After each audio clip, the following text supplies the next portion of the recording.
নমস্কার বন্ধুরা, তোমাদের সকলকে স্বাগত জানাই আমার রান্নাঘরে। আজকে আর একটা নতুন ভিডিও নিয়ে হাজির হয়েছি। সন্ধেবেলায় মনটা মনে হয় কি খাই কি খাই করে। তো তোমাদেরও যদি এরকম করে থাকে তাহলে আজকের ভিডিওটা একদমই তোমার জন্য। আজকে আমি দেখাবো একটা সব থেকে সহজ রেসিপি, দুনিয়ার সবচাইতে সহজ একটা রেসিপি তোমাদের সঙ্গে শেয়ার করব, আর খুবই নামমাত্র উপকরণে। তো প্রথমেই দেখো, আমি চায়ের কাপের 2 কাপ পরিমাণ ময়দা নিয়েছি। তার মধ্যে নিয়েছি সামান্য পরিমাণে একটুখানি নুন আর একটুখানি তেল, সাদা তেল দিয়েছি ময়ানের জন্য। তারপরে খুব ভালো করে এটাকে মিক্স করে নিয়েছি। এবারে অল্প অল্প জল দিয়ে এটাকে মেখে নিতে হবে রাফলি, মানে রুটি, লুচি বা পরোটার যে ময়দা আমরা মাখি সেরম ভাবে কিন্তু মাখলে এটাকে হবে না। একেবারেই রাফলি মাখতে হবে, কোনো রকম ভাবেই বেশি ডলাডলি করা যাবে না, মানে যাতে এটা নরম না হয় এবং স্মুথও যাতে না হয় সেরকম ভাবেই মাখতে হবে। জাস্ট একটু দলা পাকিয়ে রাখতে হবে। তো এখানে দেখতে পাচ্ছ যে আমি ময়দাটা ঠিক একটু জল দিয়ে দলা পাকিয়ে রেখেছি, আর এটা কিন্তু বেশ অনেকটাই শক্ত হয়েছে, দেখলেই বুঝতে পারছো তোমরা। এবারে এটাকে একটু মোটা করে বেলে নিচ্ছি, আমি একটু বেশ অনেকটাই মোটা করে বেলে নিচ্ছি। আর এই যে চারিপাশটা যে এরকম আম, এবড়ো খেবড়ো হয়ে রয়েছে, এই এবড়ো খেবড়ো অংশগুলোকে আমি এভাবে কেটে নেব। মানে আমি পুরো ময়দার যে ডোটা, এটাকে একটা চৌকো শেপ দিতে চাইছি। তো আমি চারিপাশের অংশগুলোকে এরকম ভাবে কেটে নেব। এই কেটে নেওয়া অংশগুলোও কিন্তু আমি ফেলবো না, ব্যবহার করব। তো দেখো এখানে আমি এরকম 4-5টা কেটে নিয়েছি, চারধারের অংশটা। এবারে যে চৌকো অংশটা বেরিয়েছে, এখান থেকে আমি আবার ছোট ছোট টুকরো করে কেটে নেব, মানে বরফির আকারে বলো বা এমনি নর্মাল চৌকো আকারে কেটে নিচ্ছি। তো এটা একটা একদমই সহজ রেসিপি, তোমরা পুরোটা দেখলেই বুঝতে পারবে। তো বলবো একদম স্কিপ না করে দেখতে। একদম সহজ এবং খুব তাড়াতাড়ি হয়ে যায় কিন্তু। আর এটা করে কিন্তু তোমরা বেশ কিছুদিন এটা রেখেও দিতে পারো, 10-15 দিন মতন রেখে দিতে পারো। তো এখানে দেখো এই টুকরোগুলো কাটা হয়ে গেছে। এবারে এই টুকরোগুলোকে আমি একটার থেকে আর একটা আলাদা করে রাখবো এইভাবে।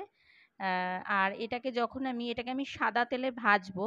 তো যখন ভাজবো তখন কিন্তু এটা অনেক একদম ক্রিস্পি হয়ে যাবে, মুচমুচে আর বেশ খাস্তা টাইপের হবে।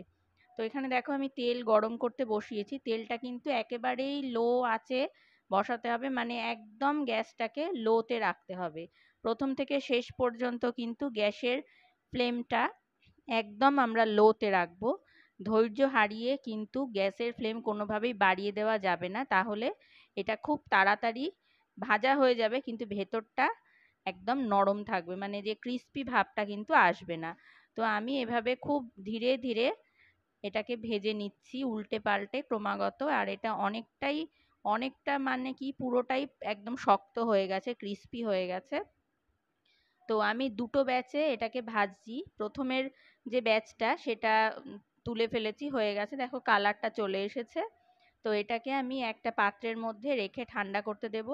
এবারে পরবর্তী ব্যাচে আমি আরও খানিকটা পরিমাণের যে ময়দার টুকরোগুলো সেগুলো ভেজে নিয়েছি, আর এটা কিন্তু খুবই খাস্তা হয়েছে। তো এবারে দেখো এইটাও আমি আস্তে আস্তে তুলে রাখবো। তুলে এটাকে সম্পূর্ণ ঠান্ডা করে নিতে হবে, একেবারে ঠান্ডা, মানে গরম যাতে একদমই না থাকে সেই। তো এখানে দেখো এই নাস্তাগুলো কিন্তু তৈরি হয়ে গেছে, ভাজা হয়ে গেছে। আমি একটা পাত্রে ঢেলে রেখেছি। এবারে একটা ফ্রাইং প্যান বসিয়ে দিয়েছি। তার মধ্যে দিয়ে দিয়েছি একটা চায়ের কাপের ওই ধরো অর্ধেকের একটু বেশি পরিমাণে চিনি, আর ঠিক ততটা পরিমাণই জল দিয়েছি। তার মধ্যে সামান্য একটু লেবুর টুকরো দিয়েছি। এবারে এটাকে একটা শিরা তৈরি করে নেব আমি। শিরাটা বেশি মোটা করলে চলবে না, একটু হালকা পাতলা পাতলা করতে হবে।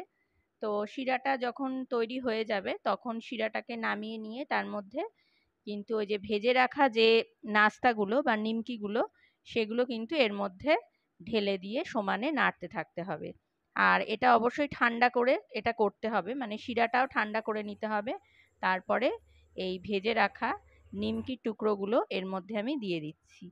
এবারে খুব ভালো করে হালকা হাতে এটাকে নাড়াচাড়া করে একটু কিছুক্ষণ ঢাকা দিয়ে রাখলেই এটা একদম তৈরি হয়ে যাবে।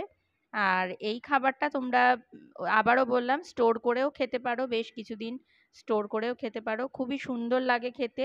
আর সন্ধেবেলার হালকা খিদে বা টুকটাক কিছু খেতে ইচ্ছে করলে কিন্তু এই ধরনের একটা খাবার যদি বানিয়ে রাখো তাহলে কোনো অসুবিধে হয় না, বা কেউ বাড়িতে হঠাৎ করে চলে আসলে এগুলো দিয়ে কিন্তু তাকে আপ্যায়ন করতেই পারো। তাহলে দেখতেই পেলে যে রেসিপিটা কতটাই সহজ একটা রেসিপি, খুবই অল্প সময়ের মধ্যে আর মাত্র কয়েকটি উপকরণেই কিন্তু এই রেসিপিটা তৈরি করা হয়ে গেল। তো তোমাদের ভালো লাগলে অবশ্যই লাইক করতে ভুলো না আর সাবস্ক্রাইব করতে ভুলো না। ধন্যবাদ।